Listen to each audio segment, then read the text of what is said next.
There are 7 mainline 3D Zelda games: Ocarina of Time, Majora's Mask, Wind Waker, Twilight Princess, Skyward Sword, Breath of the Wild, and Tears of the Kingdom. In all of these games, there are many amazing aspects for each, whether it's the story they tell, the characters you interact with, or the world you get to experience. But something for me rises above all: the dungeons. These are the best part of any Zelda game, but sometimes they are just terrible. There are a total of 38 dungeons across the games, so there are bound to be some that slip through the gaps. So today we will go through each game and choose the worst from every one. Some will be very easy for me to choose and some not so much. Before we start, hit the like button and consider subscribing to the channel for more content like this, it really does help.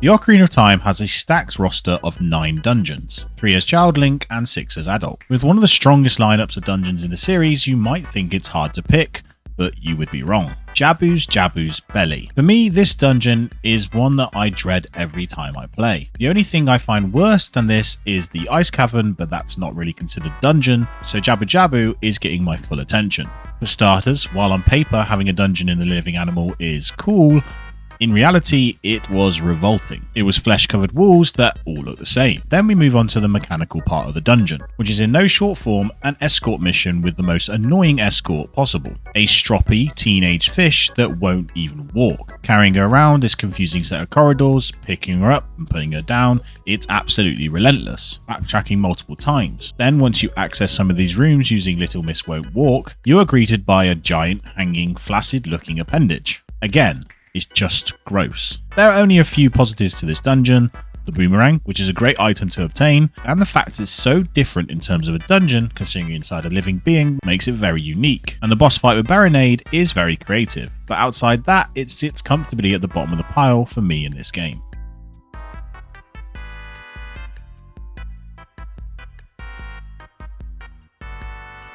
Majora's Mask consists of only 4 main dungeons, and again, this pick was fairly easy for me. The Great Bay Temple, arguably one of the most frustrating dungeons in the entire series. To complete this dungeon, you have to go through a painful quest of navigating a mechanical water plant with directional water flows to find specific switches to activate. The frustration stems from 2 places. One being the swimming in this game absolutely sucks. Number 2, with constant backtracking around this maze of pipes to figure out which order you need to do everything, it's just plain stupid and in no way fun. Some puzzles really get your juices going, and this one makes me more limp than a deflated balloon. Now once all this is done, eventually, you will reach possibly one of the worst boss encounters of all time, Georg the Disgusting Fish. Same problem as before, swimming sucks, and the mechanical needs for this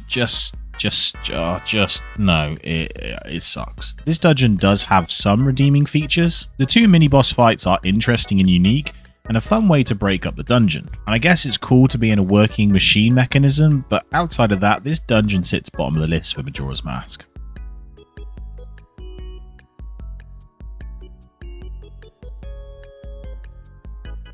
Wind Waker. I would classify this game's dungeon as the dictionary definition of mid. There are 7 dungeons in this game, including Ganon's Tower. All have good qualities, but none are like, wow, that was so special. The music might be the only high point for most of these, but with that being said, one sits lower than the rest for me, and that is Forsaken Fortress. Now, I wouldn't even consider this a dungeon if I had my own way, but here we are, and it's specifically stated as a dungeon. Forsaken Fortress offers very little in terms of what you would want in a dungeon. There's almost 0 puzzles. Honestly, I can't think of any.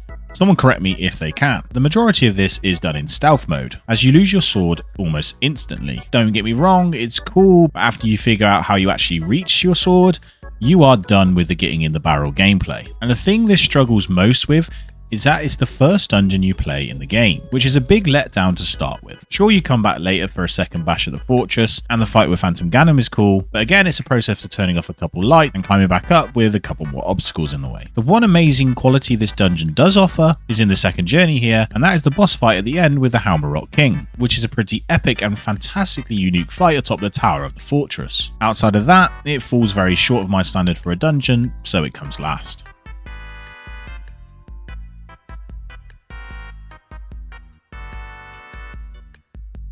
When I think about disappointing parts of Zelda games, This dungeon is always at the forefront of my mind. The Palace of Twilight. You work all this time and collect all the mirror shards throughout Hyrule to finally enter into the Twilight Realm, all to be greeted by a fetch quest. It's an uninspired, fairly simple dungeon. Don't get me wrong, it's not terrible, but the idea of what you could have had hidden behind this allure of the Twilight Realm, a new mechanic, a great grand place, a unique or interesting dungeon to explore, no. It all looks very pretty around the edges, but the act of going down these 2 long corridors to collect the ball and bring them back is very disappointing. I won't go on long about this one, as I don't want to bash it that hard, as I think I'm being extremely critical because this game's dungeons are truly amazing. I will point out something that is actually amazing about this dungeon, and that is Zant. The boss fight with Zant is truly amazing. Now granted, I didn't put this in my top 10 bosses because of the simple fact that I'm not a fan of using previous dungeon boss encounters again in a semi-final boss fight, but that doesn't take away how exciting and good the full 5-phase fight is. A saving factor for this dungeon, but not enough to save it from the bottom of the list.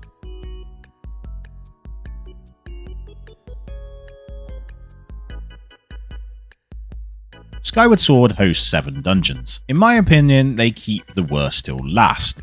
Skykeep. While on paper this dungeon is a great idea, in practice it becomes extremely annoying very quickly. The concept of this dungeon is one giant puzzle revolving around rooms needed to be switched places to create correct paths forward. What starts as a cool gimmick and puzzle quickly folds into an explosion of frustration. On top of this, it struggles from a lack of anything new. It's just reusing everything you've been using before. Then the amount of backtracking is increasingly annoying. Another thing, considered this is classed as a dungeon, there's no actual final boss fight. I mean, technically, after collecting all the pieces of the Triforce and a long cutscene, you were able to enter the boss fight with Girahim and then Demise, but the fact that it's so disconnected from the last time we were actually in the dungeon, I don't think it counts, and this lands it at the bottom of the list for Skyward Sword.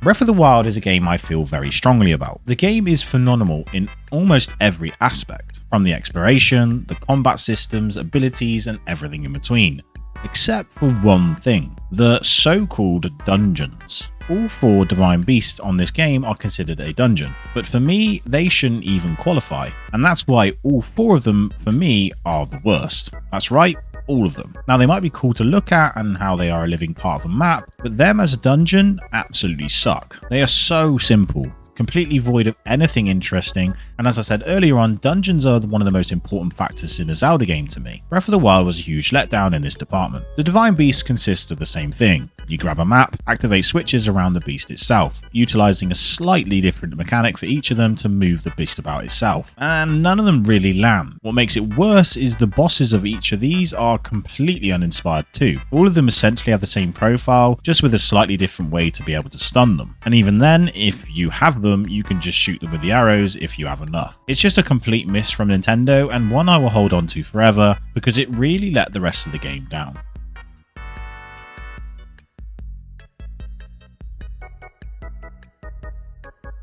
Tears of the Kingdom took the feedback from Breath of the Wild and brought back dungeons, something that was a great relief for many of us. But one of these will hands down go down as one of the worst dungeons to ever be created, the Water Temple in the sky. This time I'll start with the one positive, low gravity. It's a very cool mechanic, but very underutilized, and for some reason the temple is in the sky. This didn't really fit the vibe of the dungeon, but nonetheless, it was a good point. Now, let's move on to the bad. The puzzles in this dungeon are incredibly boring, and this lends itself to the useless ability used in this dungeon given by Sidon. Sidon is the coolest character in the game, with the worst ability ever. Having to manually go over to him and click on him just to get it is shocking. The dungeon is also really small.